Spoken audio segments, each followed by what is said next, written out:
Welcome everybody, welcome to the tomb of illumination where everything is exposed, the truth is exposed, we could say illuminated, as opposed to information you get from people like this.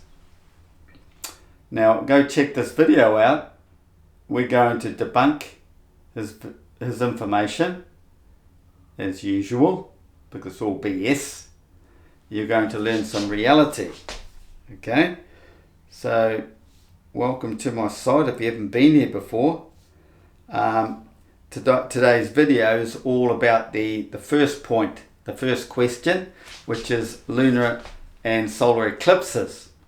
So we're going to explain how they actually occur in reality, and it's the flat earth system. It's all about understanding the flat earth. It's going to be a mind-blowing video, so hang in there if you want to learn something. And instead of just being an indoctrinated parrot, going out there parroting false information you learnt through the education system, the mind-controlling education system. Okay? It's the problem with people today. They don't think for themselves. They just parrot what's been falsely indoctrinated. There's some people out there do think, like I've done a lot of research, I've come up with all the information that matches all the ancient information, and it all correlates. One thing adds up to the next and it just flows. It's all related to known physics. So you can't debunk it. Any questions, give them to me and I will give you the answers or debunk the garbage they give you.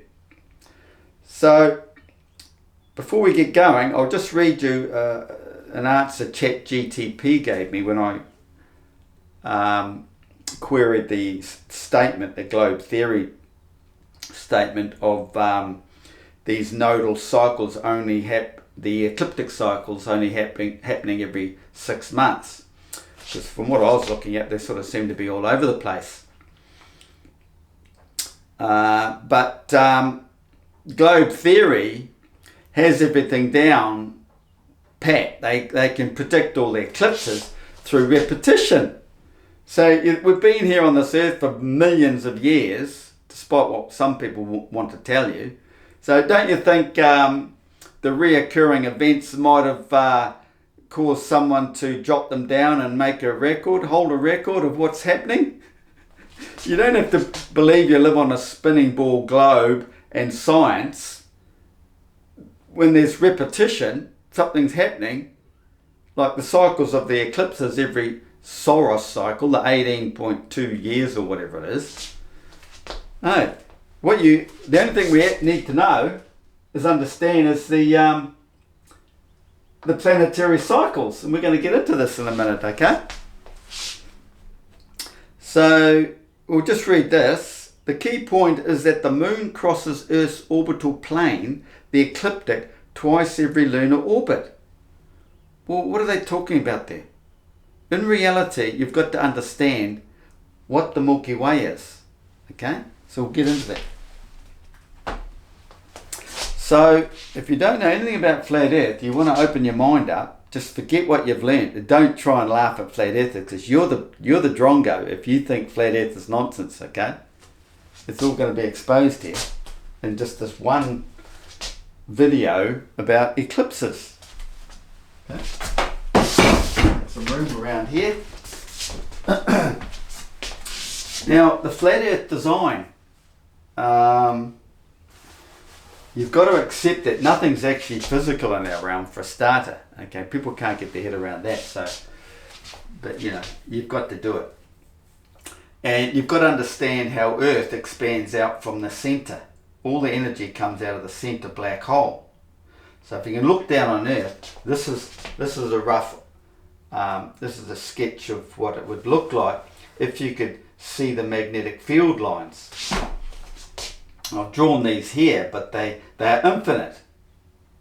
So I've just imagined you could see through a ferrocell and see the Earth from above. It's the same thing, okay? You've got the magnetic field lines coming out of the centre.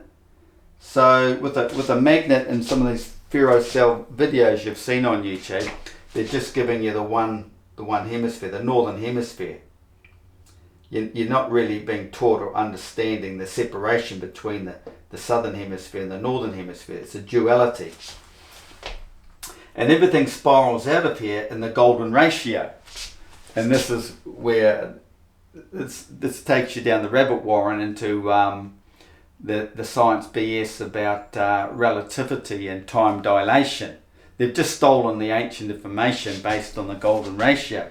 And the golden ratio, why is it golden? Because it's related to the sun.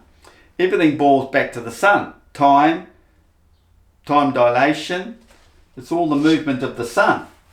Judging time over distance is via the sun, this movement of the sun. So these are infinite all the way around the south, and they come out of here as the Fibonacci, as the golden ratio, around to the tropical boundary of Capricorn. In the northern hemisphere, they come out and go to the boundary of Cancer. This is the dielectric zone in here. The field does not cross. It weakens to the point of nothing at the equator here, and your science tells you that. Okay? This is the only place on Earth where your compass will read a direct north to south reading, whichever way you're heading. Otherwise, it's curving like this, okay? And you've got to understand everything expands outward, okay? So in the globe theory, they have expansion to the equator, then it contracts back to the bottom of their ball, okay? So you think about that, expansion goes across the tropics, then contracts back in to give them a symmetrical ball.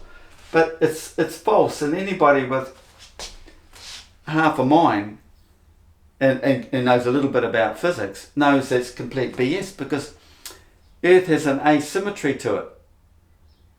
And when you delve deeper, you understand it's all about magnetism. And magnetism is a symmetrical system between a north and a south. But that goes deep too, because there's two norths and two souths that no people have understood yet.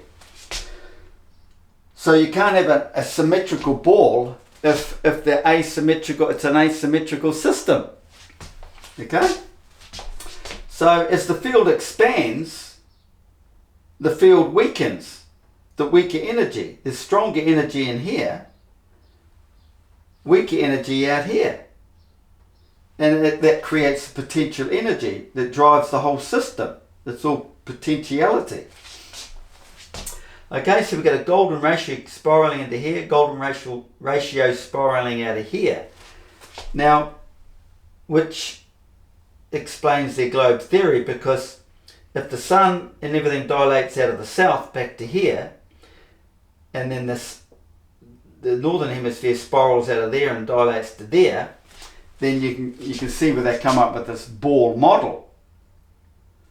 So you can look at it as either expanding all the way, and everything expands with it, so it's relative, everybody, humans, are relative to the expansion, so you're not to know, is the same as being contracted back to that point. So you're still all relative to that contraction or expansion. Okay? So in reality, it does all expand outward, just like a Gleason map. And you're expanding with it. But then you look at the physics of the Earth, how the sun and the magnetic field comes from the south back this way. We can revert back to the globe idea. But as a symmetrical ball, it does not work. It cannot work that way, because of the asymmetry, the system here. You want to delve deeper into that, go check out your physics. Okay? So one of these magnetic field lines at any time of the day can represent the Milky Way. It's the same thing. The sun follows the Earth's magnetic field, and it's all magnetism. Okay? So here we have the Milky Way. There's a side view of the Earth, if you could slice it through here and look back through it, and imagine everywhere you could see at the same time. So you're relative to every position on Earth. Here, you're not relative to every, as a plan view you are, but from a side, you, if I was to slice that and draw this picture, it would look more like a turtle, wouldn't it? Okay? That's because you're not relative to every position on Earth. So if you make yourself relative to all positions in a cross section, this is what it looks like, and this is the way we're supposed to model it. So the Milky Way comes out of the center here over to the tropical boundary, tropical gap, the equator area here, inside the tropics here. Okay? So it comes over, so we draw one in here. Let's say we draw one. There's your sun. Let's say it's the equinox, so the sun will be in the middle here. So when it comes to latitude, it looks like this. The sun can be anywhere on that Milky Way. So consider the Milky Way as the sun, okay? And it's going this way. So anywhere in here, the sun is moving this way, so that's daylight. But at the same time, you've got to understand, you can either accept this curve and the light's pointing in this direction. Draw more of a curve on there. The golden ratio, there's your sun. The sun we see, okay, it's pointing that way. Well, at night, well, this is going to be the back of the sun, isn't it? And this is what the Milky Way is. When the astrophysicists, photographers, when they film the Milky Way, you're seeing, they point to Sagittarius A and say that's the black hole. Now, here's the back of the sun, okay? It's fact. No matter what these silly characters that Sciman Dan and all them tell you, they're full of it. That's reality. So anywhere in here, at night, wherever, whatever latitude you're on, that bulge is the back of the sun. Because the sun is basically anywhere on this line. Because there's all your, say, latitudes. So anywhere, wherever you are, if you're there, that's where the sun is. Or the nighttime, the back of the sun. These are all the latitudes. It could be anywhere. Man only sees one image of the sun. He's got round pupils, black hole pupils. He gets that one image. It's round because the pupils are round, okay? So the sun is anywhere on there. So this is how it works. So there's the cross section here. So this Milky Way here is this one here. But it goes over to the centre of the Earth, which is in here, and goes straight down here. That's the other end of the Milky Way. Because you've got one field coming here off the Earth, and you've got the dielectric coming over this way. They're both low pressure. See, inside a vortex is low pressure. Low pressure. That's what you consider them as, is two vortexes, whatever, hurricanes, tornadoes, the low pressure is being drawn to this point here. Why? Because that's where the pure plasma is created.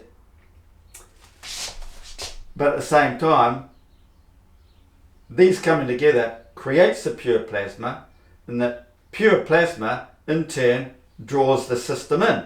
So it's all self-generating, perpetuating.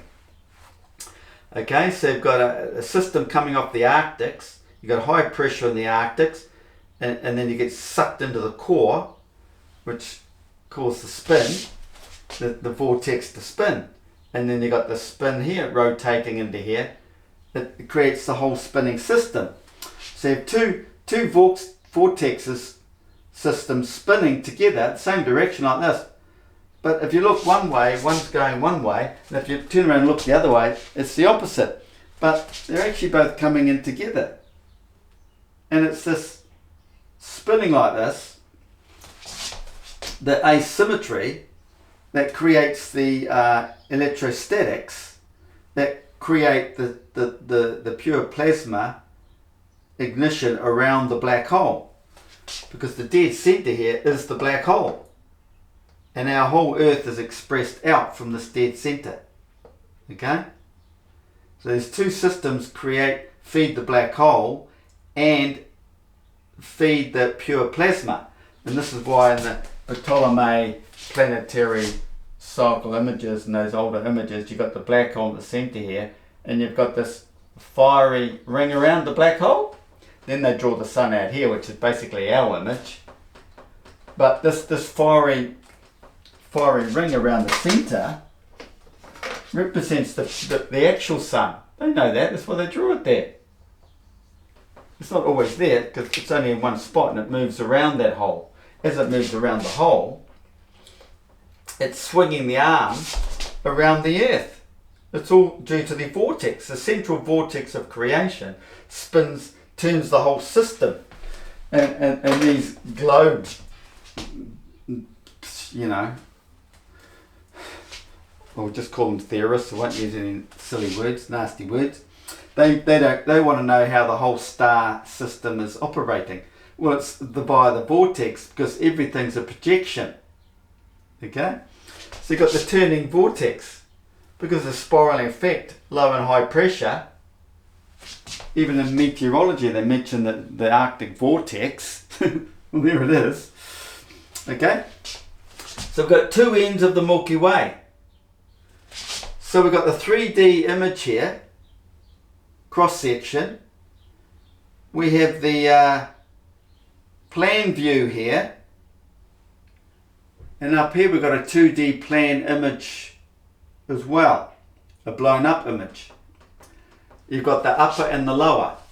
So you've got the curving upper end of the Milky Way, which lays across the ecliptic plane here. This is the ecliptic plane here, a circular ecliptic plane. And it's flat and it's 2D. That's why it's called a plane. Okay? It's not a wavy thing that runs around the ball. It's a flat plane here that flexes up and down over the year to create this one up and down cycle around the flat Earth. Like this. So there's one end of the Milky Way that lays across the ecliptic plane, but there's the other end down inside here. And so you've got an S cycle inside the vortex. No matter how wide or tall a vortex is, there'll only be one S cycle within it. Okay? And that's the half cycle. It goes down and then it comes back up again. That's what a vortex, it's always going up and down. Go vortex some water and have a look. Okay? That's the moon and stars all in here. Okay? Up here on the plane are the planets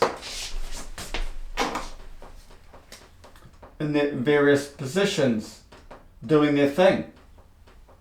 Okay? Eclipses, we only need to know the planetary cycles in relation to the full and new moons, governed by the Milky Way.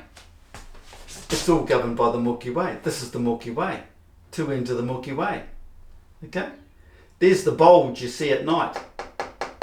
We only see all this at night, projected into our realm at night. Okay? Yeah, when the sun's coming around, you don't see the Milky Way during the day, do you? No. Only at night, when the light is away from us, we see the back of it, the back side. So there it is, folks. That's the sun we see anywhere, any latitude. And what I haven't mentioned is the mirrored image. This is the other end. Basically, it doesn't come right out here anyway. The magnetic field stops here and here. But just so you understand what I'm saying, the system will then come around this way as well. There's a golden ratio, okay, feeding the sun. So if you're in the southern hemisphere, latitude-wise, you got one image of the sun anywhere on that line at any time of the day, wherever the Milky Way is swinging. swings around there. It keeps moving around, okay? So one rotation in here is a mirrored rotation, sends this one all the way around here. Okay? Remember the asymmetry, strong, weak. So we get the curving field on the plane, curving magnetic field on the ecliptic plane, which is male. We're going to get into that in a minute.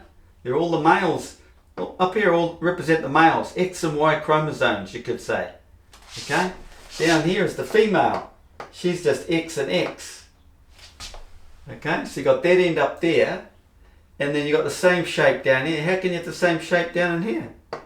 Well, the S spiral within the vortex, the golden ratio, female, it's a half cycle. A golden ratio is a half cycle of a cardioid. But the full cycle here, that's the S. So if you look down from the top, down in that way, this is what you get. A golden ratio, and as it completes its full cycle, is a cardioid. Looking down on the S cycle. From the side, there's your S. But from above, there it is. The spiral of the S. Looking down at it. See it? I've been explaining this for years, yet no flat earthers are explaining it to other flat earthers. So they're either totally ignorant like these globe theorists, or they're shills, and very few actual flat earthers out there revealing the truth. You'll only get the truth here anyway. I'm the only guy who can explain it all. That's why I'm shadow banned, you see. That's probably why you've never been here before, if you haven't been here before. Okay, so the sun is spotted anywhere in latitude at that particular time of the day. So midday could be here, that guy. So from the centre of the earth, back here, projected out to our sun, that's his meridian line, north to south. That's his meridian. This guy, that's his meridian. This guy, that's his meridian. It could be midday here for this guy, 12. It'll be 12 here, way over here for this guy. And it's all moving this way, right? Well, look. And it's it's going around east, west, and coming out from the east, then west. Obviously 12 o'clock before it's 12 o'clock here, right? It's just the way it works. There's the sun, there's the sun, there's the sun. It's curved like this. Don't be fooled by when these flat earthers and let's say, or even globies talk about time. What do they say? Time zones. So what? I mean, that's his time, that's his time, that's this time.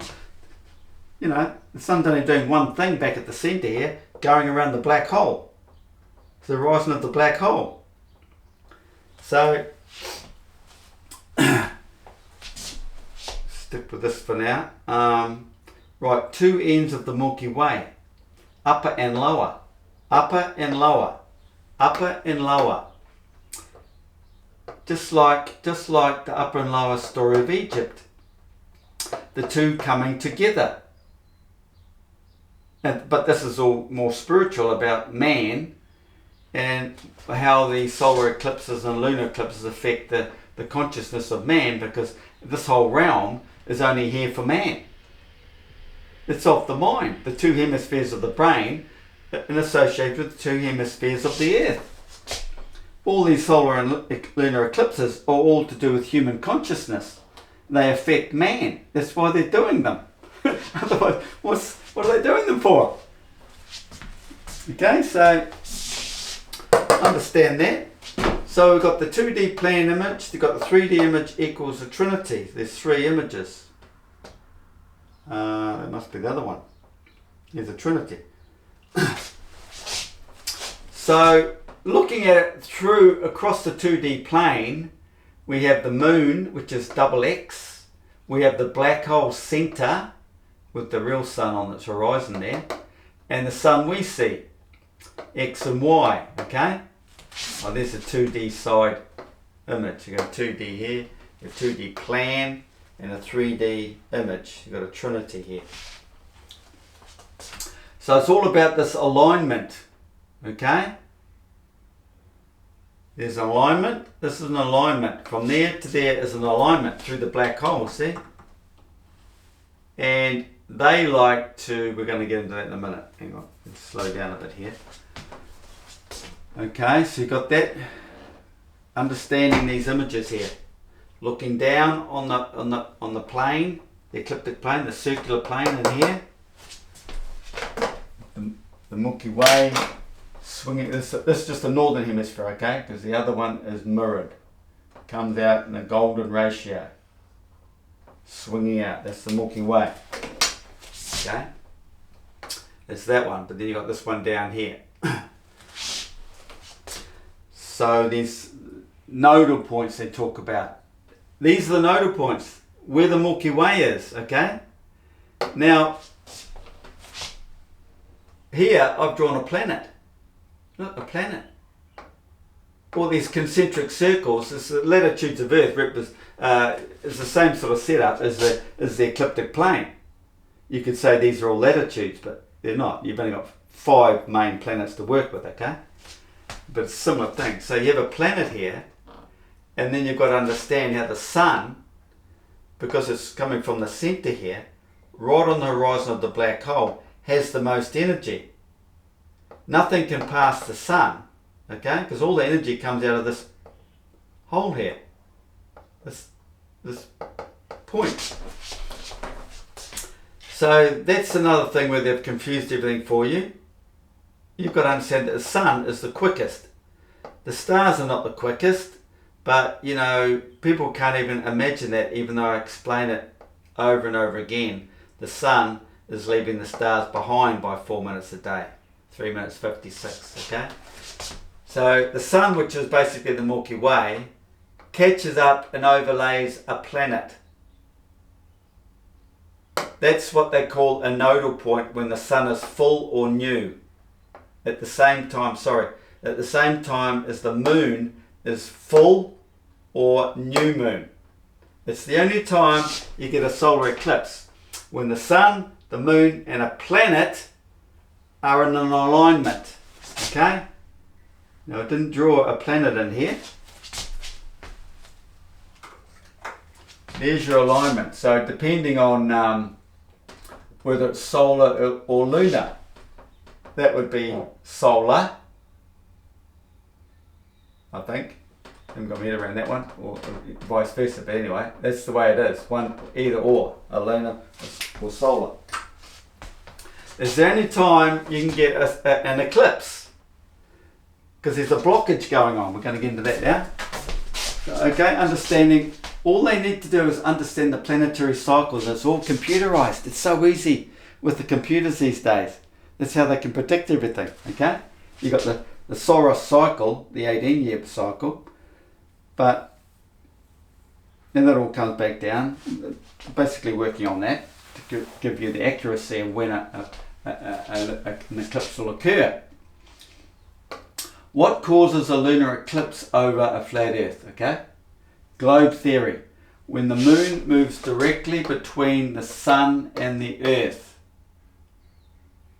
Okay, so in reality, Earth is from the hole. Okay, excuse me. Earth has been created from out of this hole, an exploded image now, a projected image. Okay, Earth is from the hole. It's not is the hole. And a lot of times science has replaced the hole with the Earth. Okay? So you don't use the Earth. We're not out there in La La Land. The black hole's back in here, locked in here, we cannot get to, can't get in here. There's north, there's the Arctic, there's the tropical boundary of Cancer, both sides here. Capricorn, Antarctics, okay? Centre North, Cancer, Capricorn, Antarctica, all the way around there, okay? Earth is from the whole, so it's been expressed out of the centre, expressed out, blown out, the toroidal field. It goes back to magnetism again. So it's not as the whole, and this is where they confuse everything, okay? They turn Earth into the whole. It's the black hole, okay? Everything is happening up here, back here in creation, not out here. Out here is projected, the projected image of what's going on back at the centre, back in here, okay? So man, standing from the position of the black hole centre, looks out to see the celestial bodies as projections all around him, because the sun is on the horizon of the whole. Earth, whole or earth, the first of all the celestial bodies, it, in more ways than one, has the most energy. So it catches up to pass all the other celestial bodies. Okay? So it's when the Milky Way comes up and overlays a planet at the same time as a full or new moon. No planet can pass the sun. Globe theory is all based on man's observations, not reality. So who gave these simple men the authority to tell the world they definitely know what they are talking about? Because they represent science, LOL. No, they don't. Okay? Now, what happens when the sun, which is the Milky Way, basically, moves over a planet at the same time as a full moon or even a new moon for a solar eclipse? Answer: there is a frequency cancellation. Everything comes out of the center via sound. Creation is from the black hole, which is the mouth, which creates the sound. The frequency we don't even hear. The human doesn't hear. But via the light of the sun, which holds all the frequencies, illuminates our realm and everything appears. So this frequency cancellation, the sun is X and Y, it's the male. A planet is the male, because they're all up on the 2D plane here. They're the male, that's the male end of the Milky Way. They're all planets on this around here, males, X and Y, and the moon is just double X. So when it comes to cancellations in an alignment, if you've got the full potential here of the moon, double X, full negative strength, half, and you've got a planet, it's a quarter. So is this half and a quarter going to cancel out the maximum negative potential of the moon? No. So this is your lunar eclipse. You still see the moon, don't you? But it's weakened by this alignment. Okay? You come up here, the sun is always at its greatest positive potential. The moon at full moon is at her greatest negative potential. Okay?